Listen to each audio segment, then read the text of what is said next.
Guess the best way to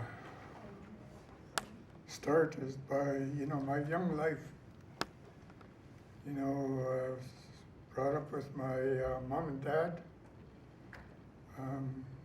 Scotty Ignatius Pelkey. This is my dad. My mom was Cecilia Thomas Pelkey.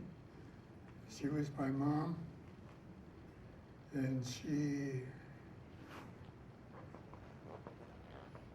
well, I don't really remember their adult life, but only my young life that I was brought up. There were my mom and dad. And next thing I know, I'm in the residential school, I was at a very young age, and I didn't know how to speak English. And people were just pushing me around as a young child. And I was going back and forth to one guy, another guy pushed me back. The next thing I know, my hair was all shaved off. And I was wondering what was going on. I didn't understand. And the next thing I know, I was speaking the English language to them, and they were strapping me. And every time I mentioned the English language, I was strapped again. And so I kept on getting strapped. I couldn't say nothing. So I thought that without being strapped again, I just have to keep quiet, But every now and then you mention one word, and then you're back, you're strapped. So this went on, this was terror, If you want to receive terror and stuff like that, and be fear, you just mentioned a word. You were brought up to listen to when your mom and dad were always talking the language. And remember when my mom and dad used to talk the language, they always used to be happy, laughing real out loud. And the next thing I'm speaking the language, I'm being strapped. So went on. I was in Caprell school where I went to the residential school, and 8 years of this being whipped, strapped, terror. And I was made to wash floors with the toothbrush. I was made to wash stairs with the toothbrush. Go all the way down. And if I was too slow, they'd grab me by the ears, yank me up, and say, "You're going too slow," and they whipped me with their straps, And they used to walk the long hallways. They used a the toothbrush. And they said I was going too slow again, and they yanked me up out of my position and started strapping me again. And so this was you ever seen that movie Taken? And that's how my young life was taken. I had no young life like the young boy over there. I never had that life. And then my late wife, when we were together again, from work, was to sit down and have dinner. She used to say to me, "You're acting like a little kid." She used to tell me to grow up, I just never had a young life, and sometimes you find yourself acting a little crazy with things that you didn't grow up with. But so the people that strapped me and whipped me and beat me in grade school, from kindergarten to grade 8, I moved to another residential school in St. Mary's in Mission. And the people that strapped me were there again at St. Mary's, to carry on. But one thing happened to me in St. Mary's. Um, my mother, so she was in the Nama hospital with her TB, so she was in, as a young person, I didn't get to see my mother or my father, because my father died at an early age. So I didn't even know he was passed away. So I didn't know my mom was in the hospital all my young life. But my mother bought a house over yonder, because we used to live in a shack going down to the ocean in the rain, drip drop in the pot. We had different pots all over. I can remember that as a young boy. Used to dip, dip, dip, different sounds of the pot. But when they moved, and that was the last time I seen my dad, and we moved out of that old shack by the shore there. And we moved down a ways, and he built that house himself. And I tried to help my dad with furniture, because he had lots of furniture. And I tried to take a chair, come on, Dad. I didn't know how to.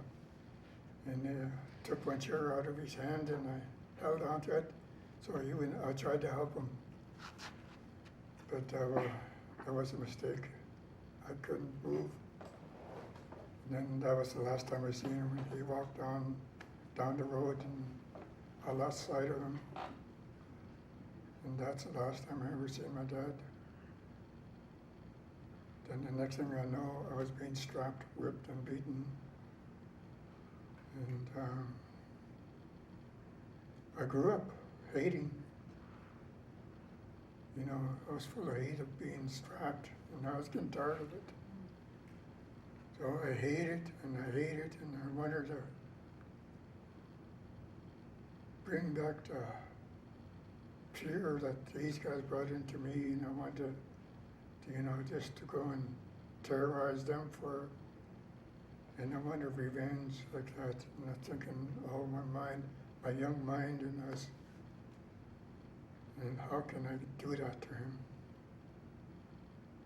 So I went to the same areas, had to got being strapped, and then my mother met this. My dad was passed away. I didn't know he was gone. But she met a prospector. And, I had nobody to take me out in the summer holidays, when it comes summertime. So my mom was out of the TB hospital, and she met this prospector. And he took me up north, way up north. And I didn't care, I was away from the residential school. I sat in the back of that Jeep, and I laid down and I watched all the trees fly this way and that way in the wind. I seen the seagulls fly around way in the trees, and I thought it was real beautiful. And then we finally got up to way up north. And I was only a young kid, and I didn't know nothing. And this prospect helper, he was about the same age as me, a little elderly, a little older than me. The first trip we ever had together, me and this young guy, we had to walk out by ourselves 10 miles through the bush. And I just had a pair of street boots on, street shoes. It's from residential school. And they never lasted, not even a quarter of a day. They were ripped and torn and shredded. And I was just walking. I had to walk over 20 miles because my friend was way back there, and I had to coax him back to another corner, back and forth. I was doing back and forth, and trying to get my buddy to hurry up, come on. It's just around the corner, that corner of it. You see that corner? You look at it, come on, you're just teasing me. Let's go, we gotta go. We did that for 10 miles. So I was going there and coming back, going there, coming back. Then he said, finally, I'm not going anywhere else. I'm sleeping here, he says. And so that night we slept in the woods, under the trees and in the forest. And it came morning. It was really scary that night. And it came morning, and I walked around the corner, and here was the road we were going for. And I forget my friend's name, but I ran to him and I told him, come on, we gotta go up. And woke him up and coaxed him to walk a little further. And here's the road right here. And shortly after that, the boss showed up, picked us up and took us back to our camp.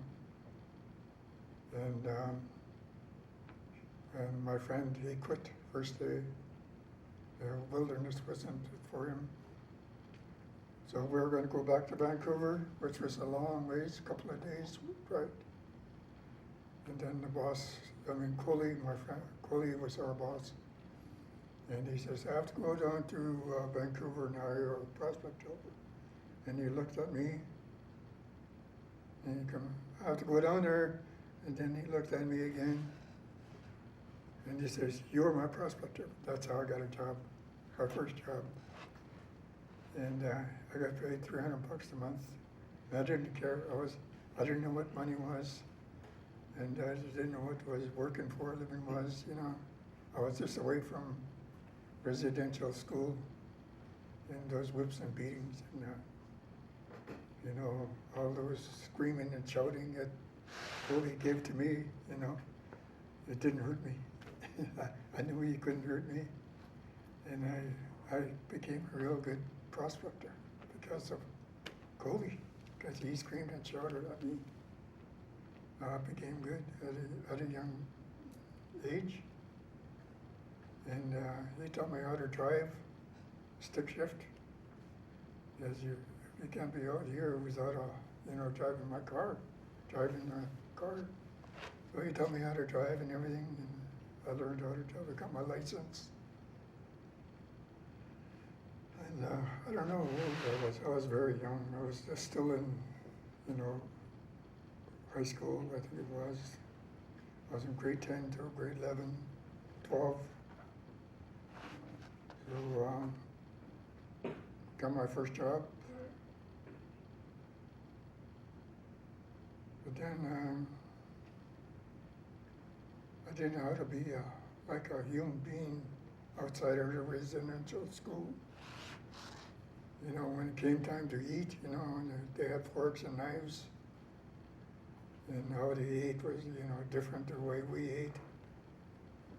And they drank coffee and stuff like that, and they had wine and champagne and beer, and they were drinking all kinds of stuff, And I was sitting there, and I ordered whatever they ordered. I didn't know how to order. I didn't know how to do anything. I just sat there, and the meal was sitting there, so I started eating it. One time I was in a camp, and we got pancakes. I never ate pancakes before. And we always had scraps, and mush and stuff like that. But they gave us pancakes and syrup on there, so I started eating pancakes, Looked at them, see how they ate pancakes. And I couldn't stop eating pancakes, it tasted so good, And I was going on my 19th pancakes, and I looked up, everybody was laughing, and the whole tent, where they have a canteen in our camp. So everybody was laughing at me.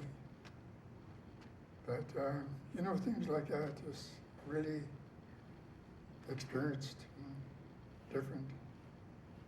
But when you go back to school, you're back in residential life. And the hating, I want to hate everybody. I hated my elders. I didn't know, because I was left in a residential school. My parents, why they left me there. I didn't know my dad died I don't know, my mom was sick in the hospital. So I was just,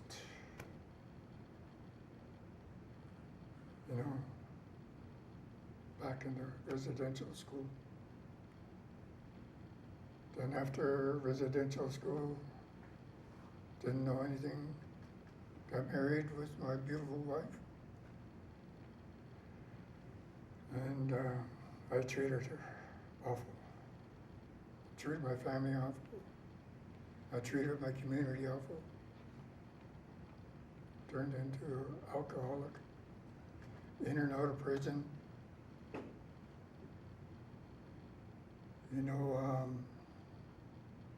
I was in Ocala before it shut down, where people died every night. I've seen a lot of people being carried out.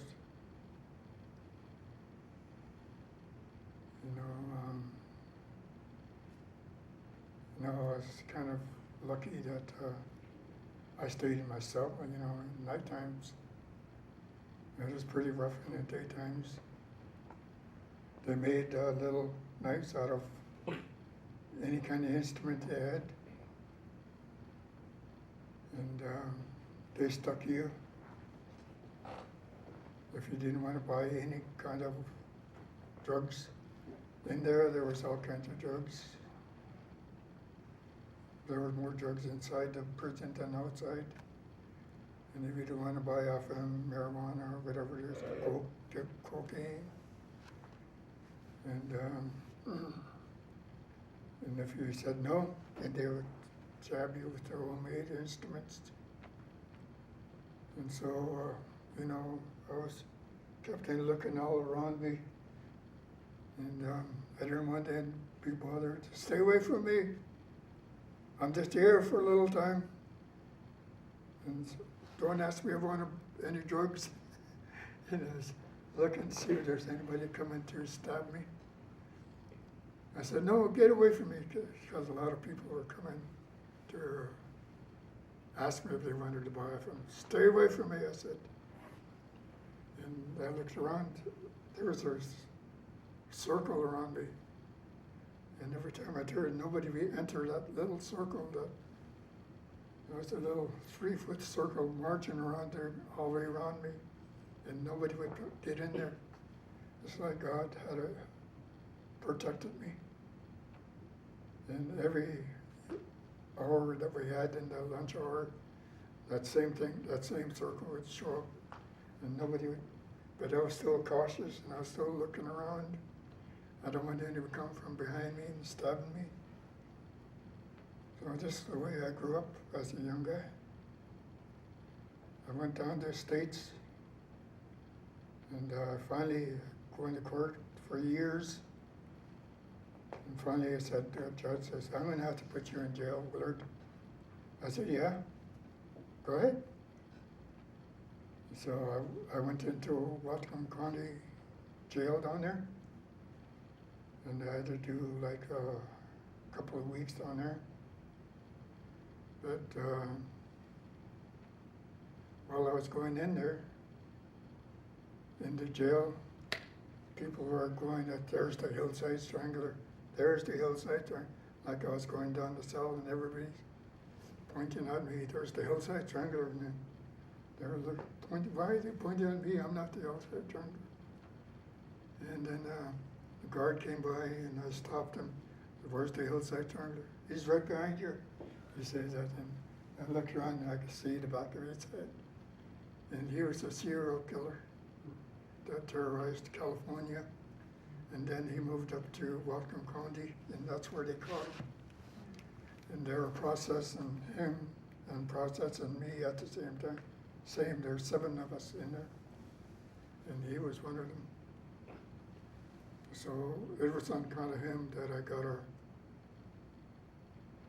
an isolation. I got a room, a small room, but I had a TV in there, and I had a little couch I laid on, switch the TV.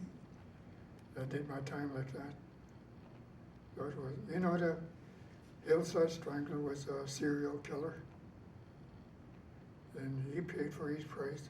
He paid for killing these people. I think he killed about 8 people. But if you look at the serial killers that were terrorized our First Nations Indian residential school, we're talking about over 10,000 and counting.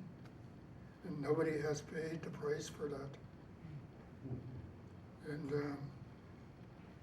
I did time with a serial killer. And you know, I grew up, this is kind of the life I grew up with, of being alcohol and drugs. And as a survivor, when everything blows away, you wake up and you're still alive. And you're treating your wife mean, you're treating your family mean, you're treating your community mean, you're treating your elders, you know, not with respect. But when they speak, they give a lot of teachings out. And today, you know, I wish to hear that again. I love the teachings of our elders. I love it when they get up and speak. You know, they show respect to the persons that are responsible for putting up, you know, like this meeting today, like Auntie Patty, the respect that I have for you, for doing this for the community and for the world to see. And our pastor over there, sitting there, and I have respect like that, you know, for anybody that gets up to speak, you know, to try to save the lives, the young lives. You know, I didn't believe in a God. I didn't believe there was a God. But back in 1974, you know, I was still in my drugs and alcohol.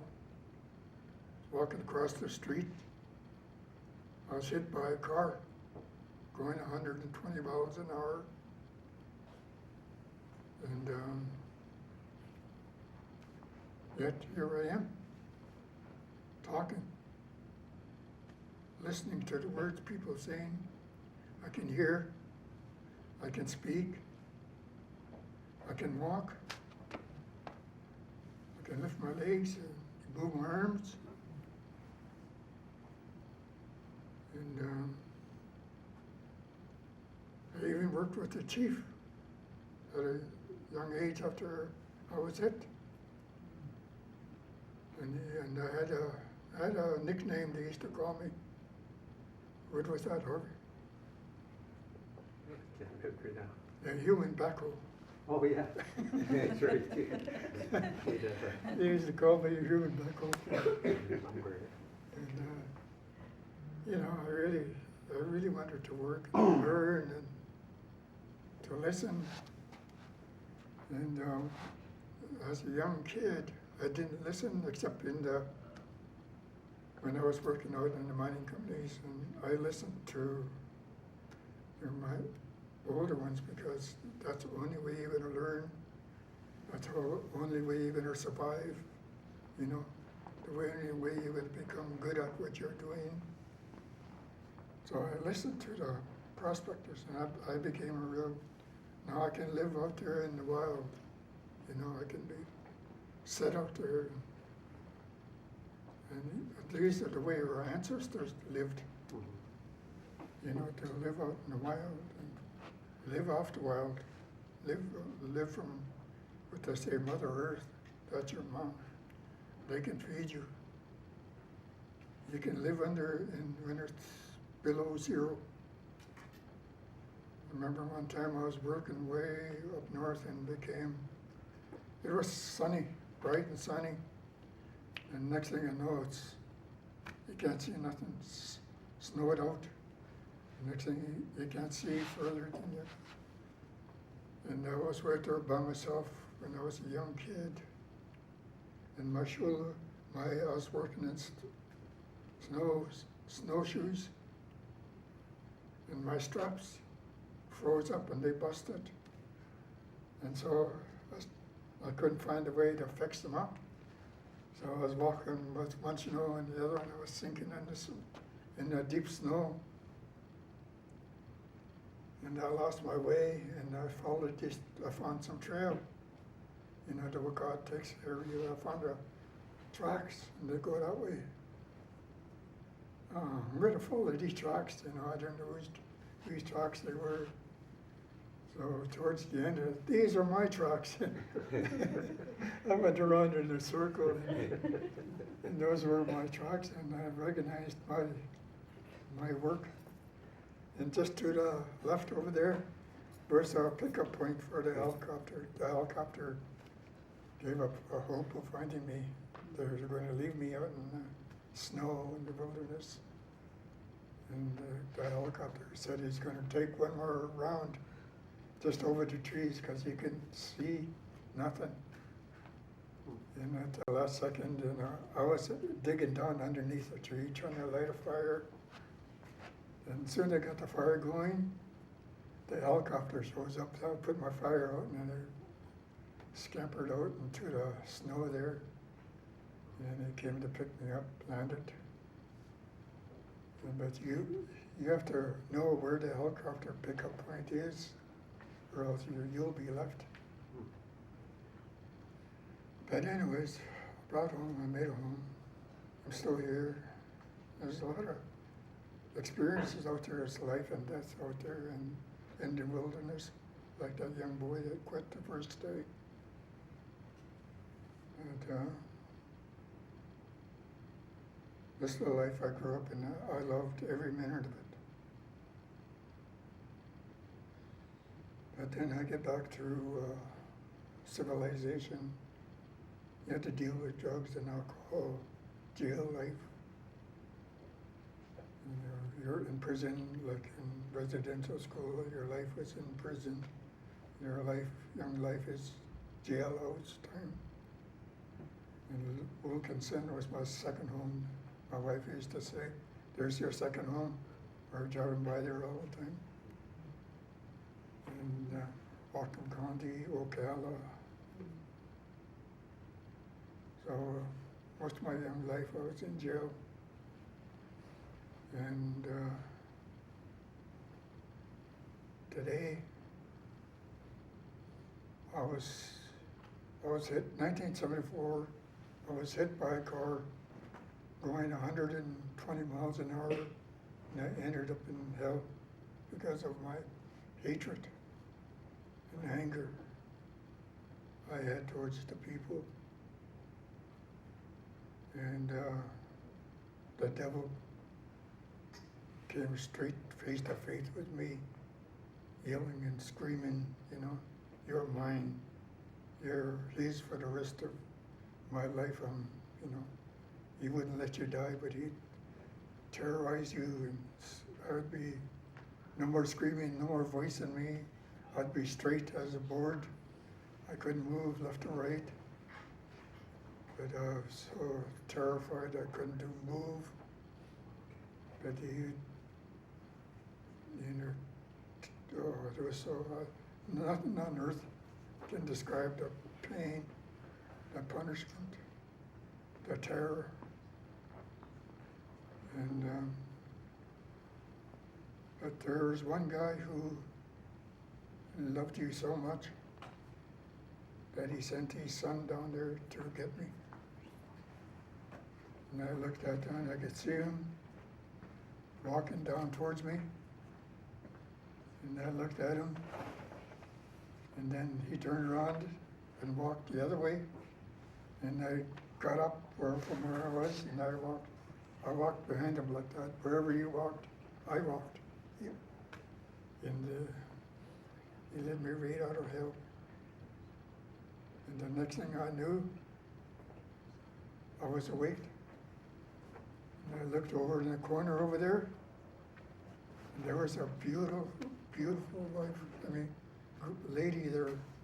And I looked at her, And I looked again, that was my wife. And I was alive again. And she came over to me, and she was wondering, there was bars on the hospital bed, and now all I could see was the bars and her standing on the other side. And I thought I was in jail. And she says, where am I? I couldn't speak. I had to learn how to speak. I didn't know how to speak. I had a Bible babble. And she says to me, you're in the hospital. So I was in the hospital for a long time. Anyways, I had to learn how to walk again, talk again, do everything all over again. And then I got a job with the reserve here.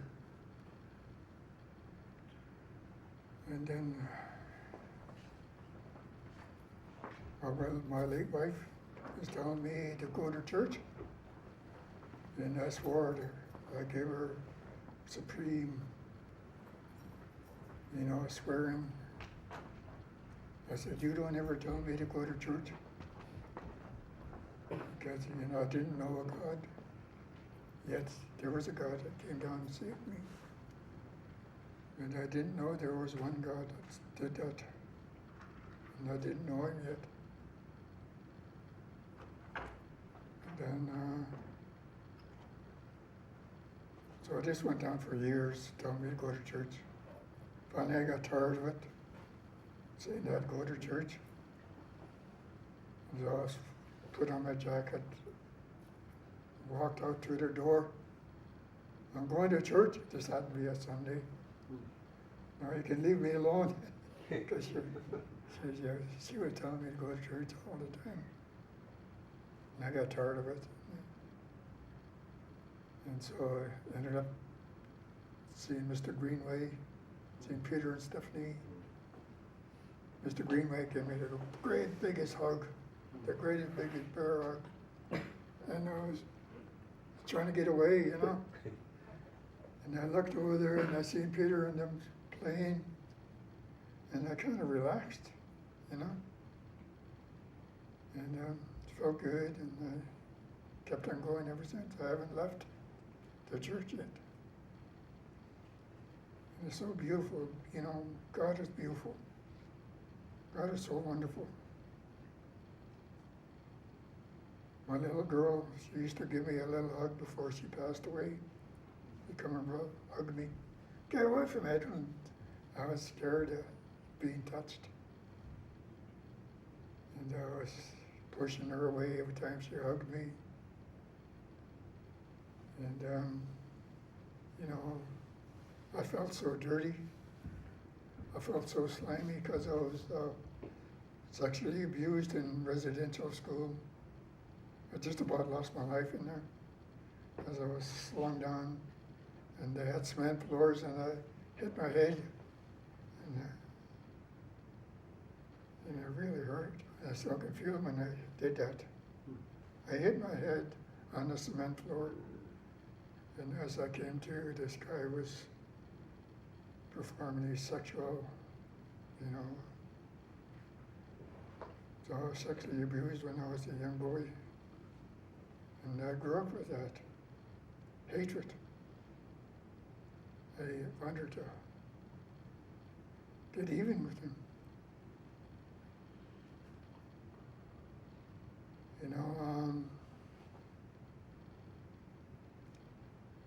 When you go back to God, He forgave me. And He asked me to forgive all those people that hurt me, sexually abused me, whipped me, strapped me. And I used to feel real angry. How could you ask a thing like that to me? Look what I've done to my kids and family. And I stopped and I said, I looked around, look what I had done to my family. You know, this is after my young daughter, or my little girl passed away. And he says, now do you forgive? I said, yes, I forgive those people, you know, that hit me, strapped me, whipped me, beat me, you know, take my, and where our land, we had a house, now that house is gone. And we had land, that land is gone. And you had to forgive, you know. And I says, how can I forgive? And God says, forgive. He died on the cross for you. He shed his blood for me. He took all the beatings for me. And he come to ask me to forgive all those people. I said, yes, I'm going to forgive now. And he washed me clean and, you know, feel good inside. He took everything away from me. Took all my guilt, all my shame, everything that I've covered up. I had layers and layers of awfulness, guilt, and that's all gone.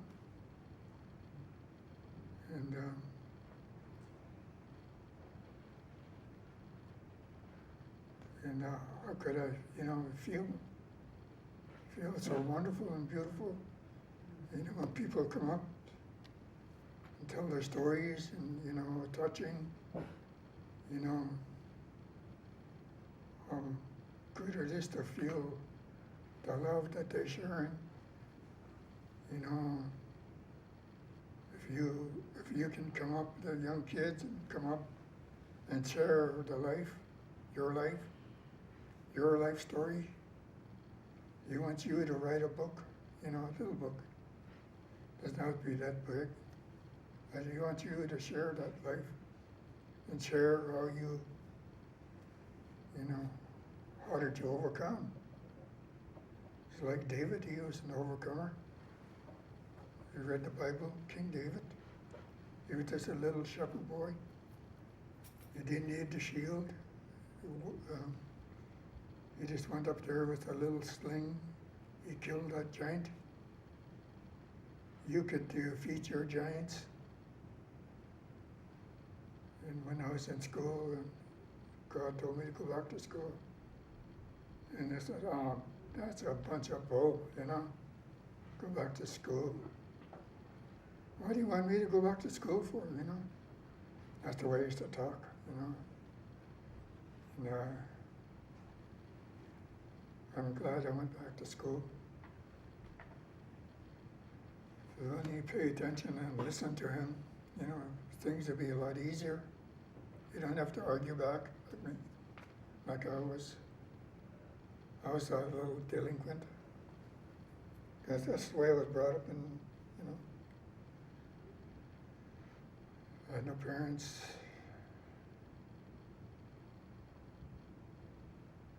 But you do have a parent in God. He's with you all the time. You can share your love, share your happiness. Just yesterday, I got a hug. And oh, that was a beautiful hug. I never felt so good in my life. And when there's the people that I go to church with came up to hug me. And oh man, you know, you can share a hug like that, you know, for the people. You can go up and give hugs. You give hugs to your family. People, you know, well, she's part of my church family. But, you know, anybody, when you talk to anybody on the street, talk about God, and it's right here. You don't know the person. They don't know you, but they know, you know, when you get to know them, God is the center.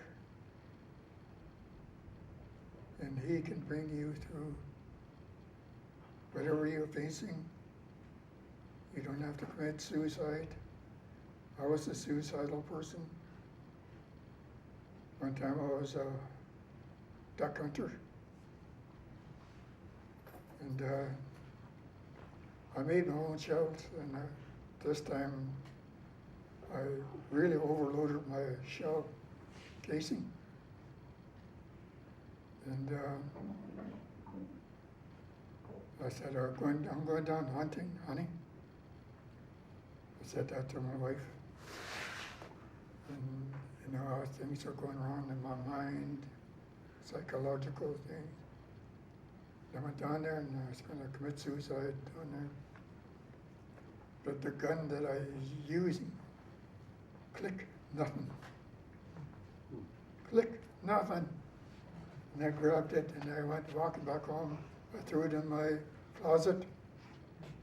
And it stood there in my closet for years and years and years. And I didn't even know I had a shotgun anymore. Somebody says, you're okay to borrow that shotgun you have. Ah, no, I don't have a shotgun. He just says, yes, I do. It's in there.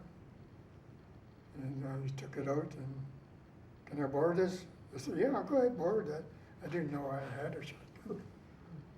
But he took it out and he shot it and it blew off. He started ringing in his ears. And I'm glad, you know, that didn't happen to me.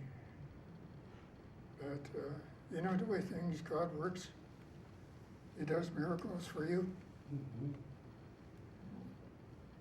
And I received a lot of miracles.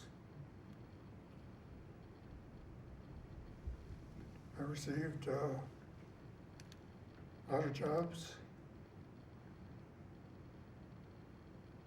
I received a lot of meals from him.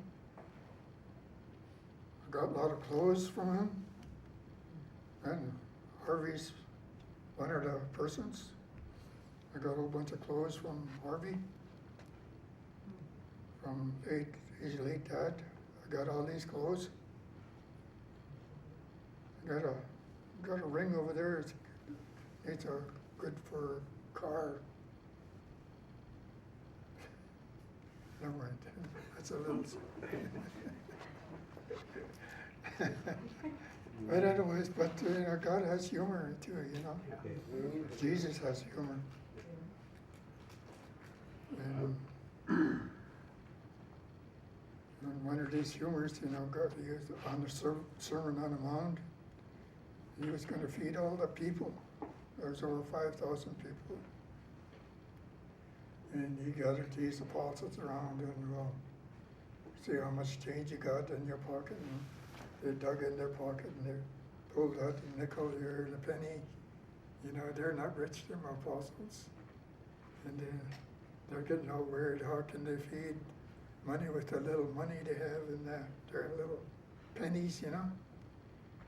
And God was just humorous towards them and they'd send them down the store to buy food for them. And, you know, with their little money, he can buy any food for them. But anyways, he turned 5 loaves. Was it 2 loaves? 2 fish, 5 loaves. And that fed 5,000 people. And he was just teasing these apostles. And he had humor like that. And his apostles were really seriously trying to help Jesus. And he loved these apostles. You know, he loved you, each and every one of you. And he loves your children that you're going to be, you know, one day coming to the fact that they're going to need Jesus in their life. And he's the only Savior. And knowing the truth. He is the truth. He's the life. You know, he's the Father. He's the blessing. He gives you all the blessings. He gives you life. And I don't know, 100 times he gave me back my life. But I'm here. I'm talking. You know, I can use my arms. I can use my legs. And I just gotta thank the Lord for that. Otherwise, you know, I would have been buried 6 feet under. But I really want to say Haichka to all the ones, the speakers, and Haichka to Auntie Patty and to the chief, and to our pastor, to my brother Thomas, and to all the ones that are setting up Haichka, and to Haichka to the ones that are supporting, preparing all the meals and all the refreshments. Thanks to our young little lad over there to be listening and to hearing the words. And one day you'll be carrying these words in your back pocket and you'll be taking them out and sharing to the people. That's how our leaders were formed, is by hearing the word. And the word, you know, is God. God created heaven and earth, the universe, just by His word. God spoke the word, and it came. So, and I'd just like to wish everybody Happy New Year's, Happy Merry Christmas, you know.